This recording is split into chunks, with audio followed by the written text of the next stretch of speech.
Hello friends, मैं हूं सन्मय प्रकाश और आप देख रहे हैं यूट्यूब चैनल सरकारी जॉब न्यूज़। आज के वीडियो में बहुत सारे इंपॉर्टेंट टॉपिक हैं, जैसे कर्नाटक के नए मुख्यमंत्री बन गए हैं, शपथ ली है। यूनेस्को ने हड़प्पा काल के एक शहर को विश्व धरोहर सूची में डाला है, डोलावारी। तो क्या है वो, उसके इतिहास के बारे में जानेंगे। दिल्ली के नए पुलिस कमिश्नर आ गए हैं।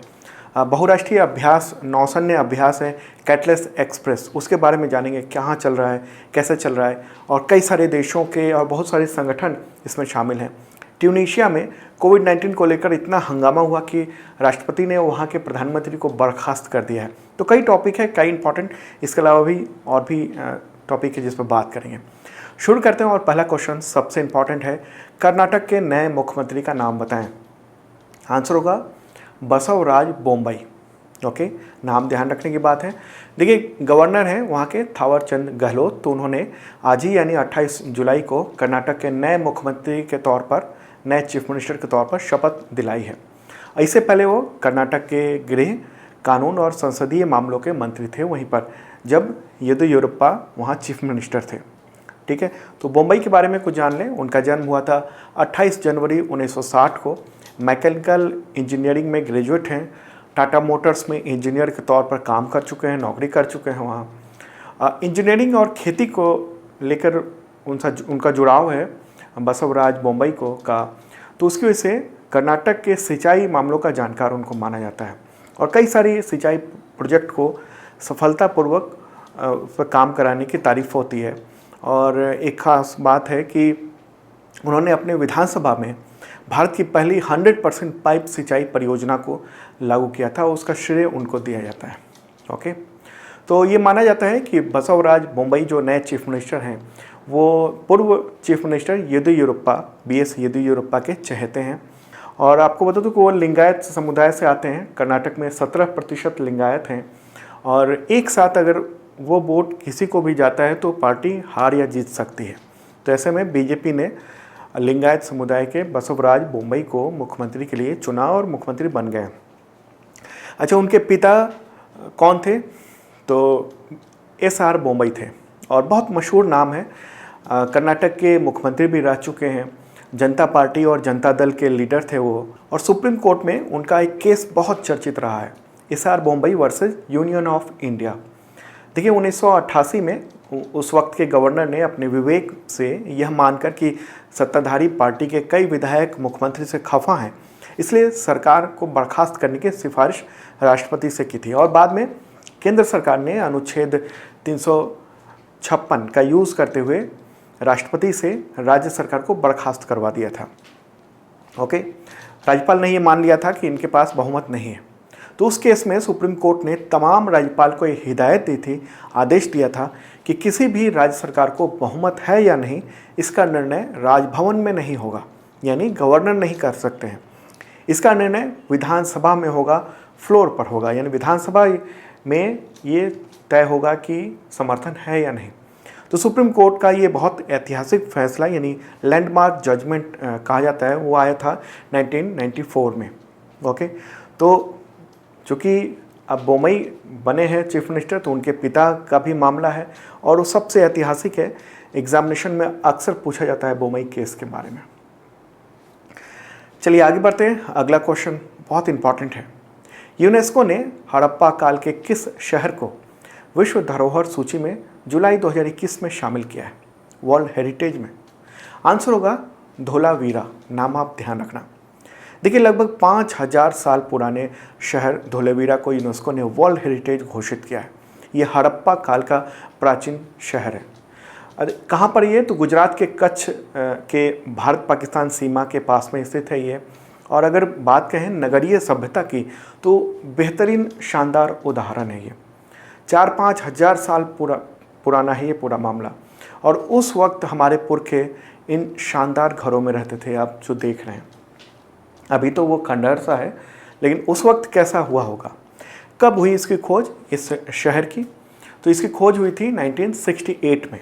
ओके, धोलावीरा की गिनती दक्षिण एशिया के सबसे पुराने शहरों में होती है और ये माना जाता है कि हड़प्पा काल के जो टॉप 5 सिटीज़ थे उनमें धोलावीरा शामिल था। और यहाँ पर सिंधु घाटी सभ्यता के कई सारे खंडहर हैं और 54 एकड़ में ये फैला हुआ है, 54 एकड़ में। और माना जाता है कि 350 ईसा पूर्व लोग यहाँ पर बसने लगे थे। आज 2021 चल रहा है, 2021 और 3500 इसको जोड़ लीजिए तो लगभग 5500 साल पहले की बात है। और वहाँ बसने लगे थे लोग, और 1800 ईसा पूर्व तक ये शहर मौजूद था। बाद में ये नष्ट हो गया। धोलावीरा के बारे में कहा जाता है कि ये हड़प्पा काल का प्रमुख महानगर था, और ख़ास बात है इसके जल संरक्षण व्यवस्था। यहाँ पर शहरी व्यवस्था को बेहतर तरीके से संरक्षित किया गया था, जल संरक्षण की व्यवस्था को बेहतर तरीके से संरक्षण किया गया था, और यही इसकी खासियत थी, जल संरक्षण व्यवस्था। आपको बताऊं कि 77 लाख लीटर पानी के स्टोर करने के लिए एक बड़ा टाँके के अवशेष मिले हैं, तालाब मिले हैं, कुएं मिले हैं, स्नानागार मिले हैं, और बहुत सारे स्ट्रक्चर पाए गए हैं। मतलब पूरा भी वो मूल स्ट्रक्चर नहीं है, लेकिन उसके अवशेष पाए गए हैं। नहर के जरिए यहाँ पर पानी को मतलब जलाशय तक पहुँचाया जाता था, नगर के जो जलाशय हैं वहाँ तक। इतनी तरक्की थी 5000 साल पहले। ईंटों के विशेष प्रकार की नालियों का निर्माण किया गया था। उस वक्त भी जल निकासी के लिए शहर में पूरी व्यवस्था मिली दिखती है, और ये बताता है कि उस वक्त कितना बेहतर ढंग से आधुनिक रहा होगा ये शहर। आमतौर पर हम लोग चर्चा करते हैं कि प्राचीन काल में अशिक्षित लोग थे, उतनी बेहतर ढंग से नहीं रहते थे, लेकिन हड़प्पा सभ्यता ये दिखाता है कि उनके वैज्ञानिक बेहतर तरीके से रहते थे। वहाँ स्तूप भी मिले हैं। अच्छा, लिपि के भी अवशेष मिले हैं बहुत सारा। साइन बोर्ड मिले हैं। साइन बोर्ड मतलब वहाँ पर कुछ लिखा हुआ पूरा स्ट्रक्चर मिला है, लेकिन ये किस भाषा में है ये आज तक अभी तक ये रहस्य है। बहुत सारे लिखे हुए अवशेष भी हैं, लेकिन अभी तक इसको पढ़ा नहीं जा सका है। ये जो है पूरा जो शहर बना हुआ था, ये किलेनुमा बना हुआ था। ओके, सामान्य लोगों के आवास के अवशेष भी पाए गए हैं। सभासद या अधिकारियों के आवास का विशेष डिजाइन है, बैठने की जगह है, और ऐसा माना जाता है कि इस प्राचीन शहर में करीब 50,000 लोगों के रहने की व्यवस्था थी। इतना बेहतर ये जगह था उस वक्त। 5000 साल पहले की बात हो रही। वर्ल्ड हेरिटेज लिस्ट में इसको शामिल किया गया है। क्यों? वर्ल्ड हेरिटेज क्या है? देखिए, यूनेस्को जो है वो वर्ल्ड हेरिटेज सिटी के लिस्ट बनाता है। उद्देश्य यही है कि दुनिया में मानव सभ्यता से जुड़े ऐतिहासिक और जो सांस्कृतिक स्थल हैं उसके संरक्षण के प्रति जागरूकता आए और लोगों को इसके बारे में पता चले। ठीक है। और अभी हाल ही में यानी जुलाई 2021 में ही रमप्पा मंदिर भी वर्ल्ड हेरिटेज में शामिल हुआ। तेलंगाना में ये मौजूद है। यूनेस्को के विश्व धरोहर समिति के 44वें सत्र की बैठक हुई है, उसमें ये सब घोषित किया गया है। और अब टोटल इनमें से देख लें तो टोटल 40 वर्ल्ड हेरिटेज हो गए हैं इंडिया में। ओके, उन सब की लिस्ट मेरे बगल में आप देख सकते हैं। ओके, ये है लेटेस्ट लिस्ट। हिंदुस्तान टाइम्स से मैंने ये लिस्ट निकाला है। अगर आप सरकारी वेबसाइट पर जाएंगे तो अभी अपडेट नहीं है, वहाँ पर कम ही आपको लिस्ट मिलेगी वर्ल्ड हेरिटेज की। तो ये सब लिस्ट है, मैंने PDF में भी वो दे दिया है। ओके, चलिए आगे बढ़ते हैं। अगला क्वेश्चन ये भी इम्पॉर्टेंट है। दिल्ली पुलिस के नए कमिश्नर कौन है, उनका नाम बताएं। आंसर होगा राकेश अस्थाना। 1984 बैच के गुजरात कैडर के IPS अधिकारी हैं और 27 जुलाई की रात को उनकी नियुक्ति की गई है केंद्र सरकार के द्वारा। और आपको बता दूं कि आमतौर पर दिल्ली पुलिस कमिश्नर को जो पद होता है वो AGMUT कैडर के अधिकारी या IPS उसमें नियुक्त होते हैं। AGMUT कैडर क्या होता है? Arunachal Pradesh, Goa, Mizoram and union territory cadre. और ऐसा बहुत कम देखने को मिलता है जब इसके बाहर का कोई अधिकारी वहाँ दिल्ली पुलिस का कमिश्नर बने। लेकिन इस बार गुजरात कैडर के ये IPS अधिकारी राकेश अस्थाना को बनाया गया। राकेश अस्थाना इससे पहले BSF के यानी बॉर्डर सिक्योरिटी फोर्स के डायरेक्टर जनरल थे और 18 अगस्त को उनको इस पद पर नियुक्त किया गया था, 18 अगस्त 2020 को, पिछले साल। ओके, और 31 जुलाई को वो रिटायर होने वाले थे, लेकिन रिटायरमेंट से 3 दिन पहले या कहें 2 दिन पहले उनकी नियुक्ति कर दी गई है और दिल्ली पुलिस कमिश्नर के तौर पर वो अब 1 साल का कार्यकाल होगा। मतलब अभी वो रिटायर नहीं होने जा रहे हैं। चलिए आगे बढ़ते हैं। ये भी इम्पॉर्टेंट क्वेश्चन है। उससे पहले आपको इन्फॉर्मेशन दे दूं कि 2021 का तमाम करंट अफेयर्स जनवरी से जुलाई तक का वो PDF अवेलेबल है इस वीडियो के डिस्क्रिप्शन में, आप देख सकते हैं। काफ़ी डिटेल में बताया जाता है, जैसे मैं बताता हूँ क्वेश्चन MCQ, उसके बाद डिटेल, वो सब नोट्स वहाँ अवेलेबल है, तमाम एग्जामिनेशन में काम आएगा। और उसका बुक भी अवेलेबल है अमेजन पे, फ्लिपकार्ट पे। अमेजन पे तो बेस्ट सेलर है, आप देख सकते हो। अगला क्वेश्चन लेते हैं, BSF के नए प्रभारी महानिदेशक कौन हैं? आंसर होगा SS देसवाल।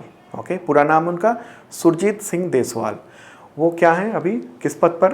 तो ITBP के डायरेक्टर जनरल हैं, DG हैं, और अब BSF का डायरेक्टर जनरल भी बना दिया गया है, लेकिन वो प्रभारी है जब तक कि अस्थायी नियुक्ति कोई नहीं हो जाती है। ठीक है, और पहले मैंने बताया आपको BSF के जो DG थे राकेश अस्थाना, अब वो दिल्ली पुलिस के कमिश्नर बन गए हैं, तो ये पद खाली हो गया था। आगे बढ़ते हैं, अगला क्वेश्चन लेते हैं। संसद ने राष्ट्रीय खाद्य प्रौद्योगिकी संस्थान विधेयक यानी national institutes of food technology entrepreneurship and management bill, ये 2021, उसे मंजूरी दी है। तो किन राज्यों के संस्थानों को राष्ट्रीय महत्व का संस्थान का दर्जा देने का इसमें प्रावधान है? आंसर होगा हरियाणा और तमिलनाडु। ओके, दो संस्थान हैं, एक हरियाणा का है और एक तमिलनाडु का है। तो हरियाणा का एक कुंडली में स्थित संस्थान है NIFTEM, national institute of food technology entrepreneurship and management, और तमिलनाडु का है IIFPT, Indian institute of food processing technology. तो अब इन्हें राष्ट्रीय यानी नेशनल इम्पोर्टेंस का दर्जा मिल जाएगा। संसदीय कार्य मंत्री कौन है अभी? प्रहलाद जोशी। तो उनका ये कहना है कि इन संस्थानों को अब अधिक स्वायत्तता मिलेगी, जिससे वे नए और इनोवेटिव कोर्स शुरू कर सकेंगे। ओके, दुनिया भर के जो स्टूडेंट हैं, भारत के स्टूडेंट हैं, उन बेहतर स्टूडेंट को वो बेहतर पढ़ाई करा सकेंगे। एकेडमिक और रिसर्च वर्क भी ग्लोबल स्टैंडर्ड का वहाँ पर अपनाया जा सकेगा। ठीक है, और संसद सत्र चल रहा है, आपको पता होगा कि पेगासस जासूसी मामले को लेकर और 3 जो केंद्रीय कृषि कानून है उसको लेकर एक सप्ताह से संसद में काफ़ी हंगामा चल रहा है, कामकाज बाधित है। लेकिन इसके बावजूद 26 जुलाई को ये जो विधेयक था उसको 8 मिनट में ही पास करा लिया सरकार ने, हंगामे के बीच में। और ये विधेयक वैसे मार्च 2021 में ही राज्यसभा से पारित हो चुका था, तो लोकसभा में फंसा हुआ था। अब इसे मंजूरी मिल गई है और राष्ट्रपति के सिग्नेचर के साथ ही अब ये कानून बन जाएगा। अगला क्वेश्चन लेते हैं, केंद्रीय रिजर्व पुलिस बल यानी CRPF का स्थापना दिवस कब मनाया जाता है? आंसर होगा 27 जुलाई। ओके, देखिए 27 जुलाई 1939 1939 को इसका अस्तित्व में आया था CRPF, लेकिन उस समय उसका नाम अलग था, क्राउन रिप्रेजेंटेटिव्स पुलिस के रूप में था। अब बाद में 28 दिसंबर 1949 को यानी 1949 को CRPF अधिनियम आया और उसके तहत ये CRPF बन गया। तो CRPF के अभी डायरेक्टर जनरल कौन है? कुलदीप सिंह। अगला क्वेश्चन लेते हैं, अंतर्राष्ट्रीय मैंग्रोव दिवस कब मनाया जाता है? World mangrove day. आंसर होगा 26 जुलाई। देखिए, मैंग्रोव इकोसिस्टम है, उसके संरक्षण के लिए, उसके बारे में जागरूकता पैदा करने के लिए ये दिवस मनाया जाता है। यूनेस्को द्वारा ये घोषित है, 2015 में ये घोषित किया गया था ये डे। तो मैंग्रोव के बारे में काफ़ी कुछ बताएंगे आपको, क्या है, कहाँ कहाँ भारत में है, दुनिया में क्या इसका इम्पोर्टेंस है और क्यों संरक्षित रखना चाहिए, इन सब के बारे में बात करते हैं। तो मैंग्रोव जो है वो छोटे पेड़ या झाड़ी होते हैं जो कि समुद्री तटों, नदियों के मुहाने पर जो दलदली भूमि होती है वहाँ पर पाए जाते हैं। मुख्य तौर पर ये खारे पानी में इनका डेवलपमेंट होता है, विकास होता है, और पर्यावरण के लिए ये बहुत ही इंपॉर्टेंट होते हैं। मैंग्रोव शब्द का इस्तेमाल जो है वो उष्ण कटिबंधीय तटीय यानी ट्रॉपिकल कोस्टल जो एरिया होता है वहाँ के वनस्पतियों के लिए किया जाता है, जिसमें ऐसी प्रजाति पाई जाती है। अब भारत में दुनिया का सबसे बड़ा मैंग्रोव जंगल है और वो है सुंदरबन, पश्चिम बंगाल में है, और उसको यानी सुंदरबन को यूनेस्को की वर्ल्ड हेरिटेज साइट में भी शामिल किया जा चुका है। रामसर साइट भी है ये। तो यहाँ पर पेड़ पौधे की 180 प्रजाति रहती है, एक से बढ़कर एक अनोखे और दुर्लभ जीव पाए जाते हैं। अगर सुंदरबन की ही बात करें तो 9,630 वर्ग किलोमीटर एरिया में फैला हुआ है, जिसमें से अगर जंगल की ही बात करें, मैंग्रोव की ही बात करें तो 4,263 वर्ग किलोमीटर में है। अब बात कर लेते हैं कि भारत के किन किन राज्यों में मैंग्रोव वन है। तो 10 राज्यों में जितने कोस्टल एरिया हैं वहाँ पर या फिर कहें केंद्र शासित प्रदेश में शामिल है 10 राज्य और केंद्र शासित प्रदेश। तो सबसे ज़्यादा जो मैंग्रोव के जंगल हैं वो है पश्चिम बंगाल में। आप मेरे बगल में मैप देख रहे हैं, उसमें जो सबसे ज़्यादा ग्रीन स्टेट है वहाँ पर सबसे ज़्यादा है। और जैसे जैसे कलर डाउन होता गया है, हल्का होता गया है कलर, वैसे वैसे उनकी रफ्तार कम हो गई है ओके मैंग्रोव की। तो सबसे ज़्यादा मैंग्रोव है पश्चिम बंगाल में। सेकंड स्थान पर है गुजरात, थर्ड पे है अंडमान निकोबार आइलैंड, फोर्थ पे है आंध्र प्रदेश, फिफ्थ पे ओडिशा है, सिक्स्थ पे महाराष्ट्र है, सेवन्थ पे तमिलनाडु है, एट्थ पे गोवा है, नाइन्थ पे कर्नाटक है और 10th पे केरल है। क्यों ज़रूरी है मैंग्रोव? बहुत इंपॉर्टेंट क्वेश्चन है।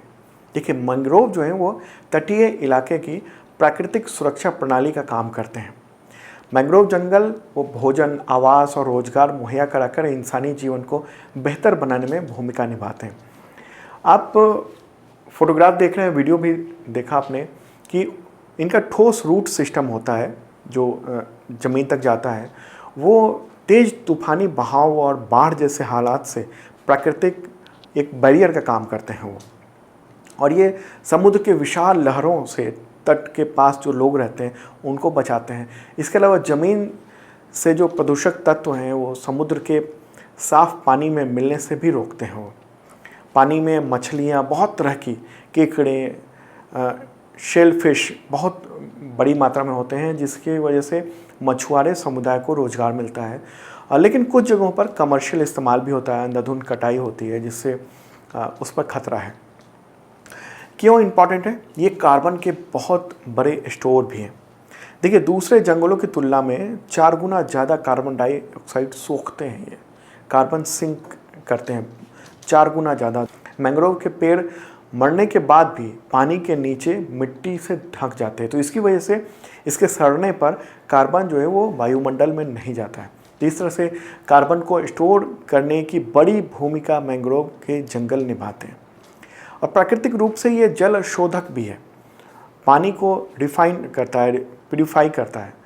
पानी के अंदर जड़ों का पूरा जाल मैंग्रोव बनाते हैं, उसकी वजह से स्पंज, शंख, मीन, शेलफिश ये सब चिपके रहते हैं।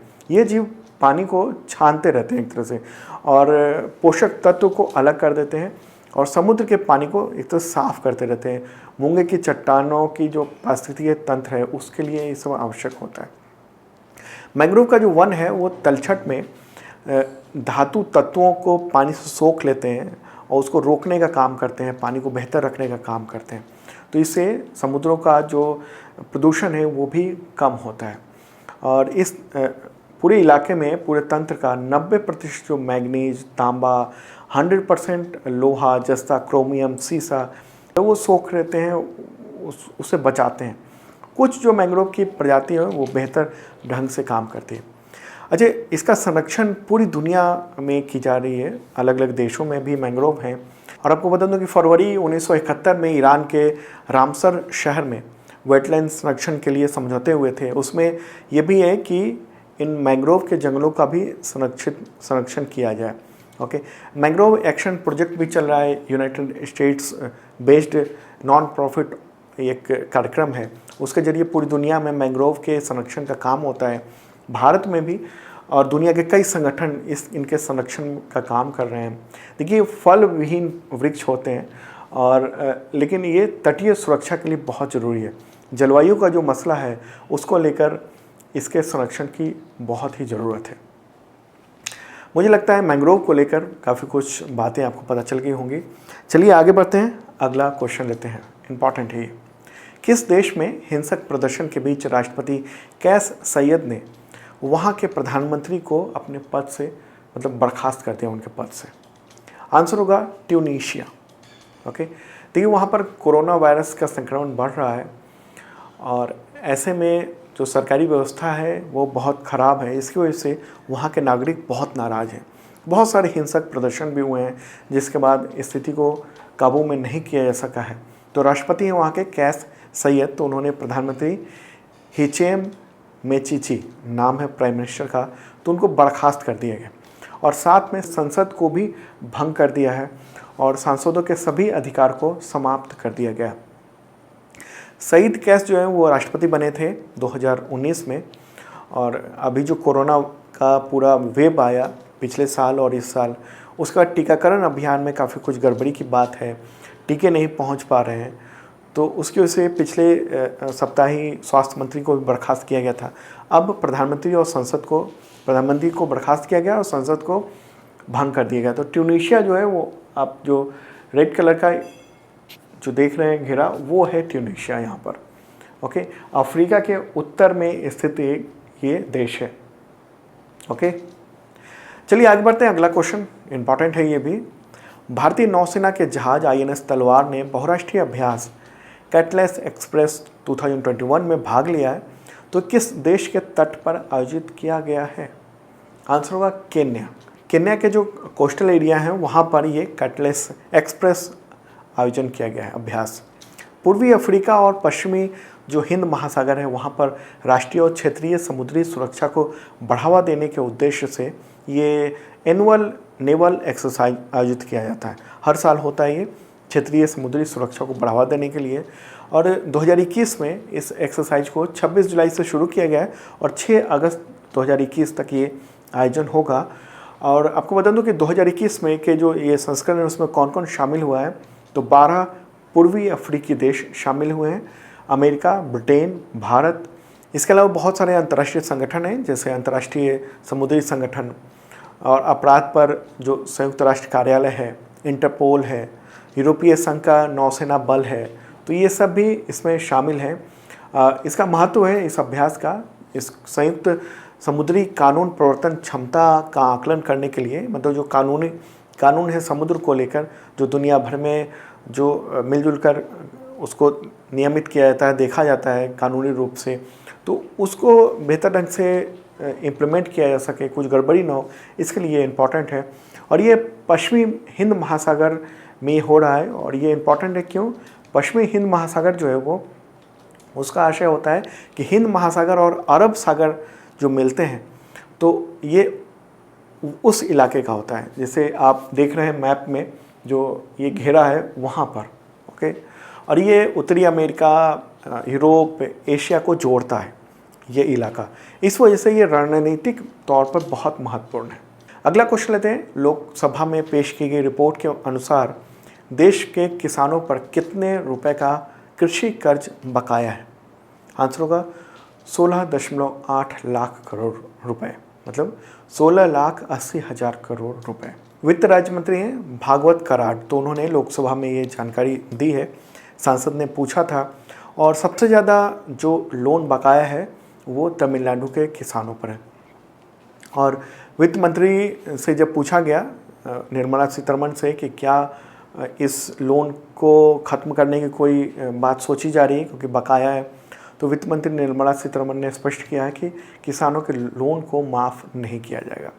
तो टॉप जो 5 राज्य हैं जो जहाँ पर किसानों पर कर्ज सबसे ज़्यादा बकाया है, कौन कौन से हैं? तो तमिलनाडु में 1.89 लाख करोड़ रुपए, आंध्र प्रदेश में 1.69 लाख करोड़ रुपए, उत्तर प्रदेश में 1.55 लाख करोड़ रुपए, महाराष्ट्र में 1.53 लाख करोड़ रुपए, कर्नाटक में 1.43 लाख करोड़ रुपए। अगर अन्य राज्यों की बात करें तो गुजरात के किसानों पर 90.6 थाउजेंड करोड़ रुपए हैं, केरल के किसानों पर 84.3 हज़ार करोड़ रुपए, तेलंगाना के किसानों पर 84,000 करोड़ रुपए, हरियाणा के किसानों पर 78.3 हज़ार करोड़ रुपए, पंजाब के किसानों पर 71.3 हज़ार करोड़ रुपए, बिहार के किसानों पर 49.8 थाउजेंड करोड़, पश्चिम बंगाल के किसानों पर 44.8 थाउजेंड करोड़, छत्तीसगढ़ के किसानों पर 29.3 हज़ार करोड़, ओडिशा के किसानों पर 23.6 थाउजेंड करोड़, झारखंड के किसानों पर 13.1 थाउजेंड करोड़ रुपए ये बकाया है।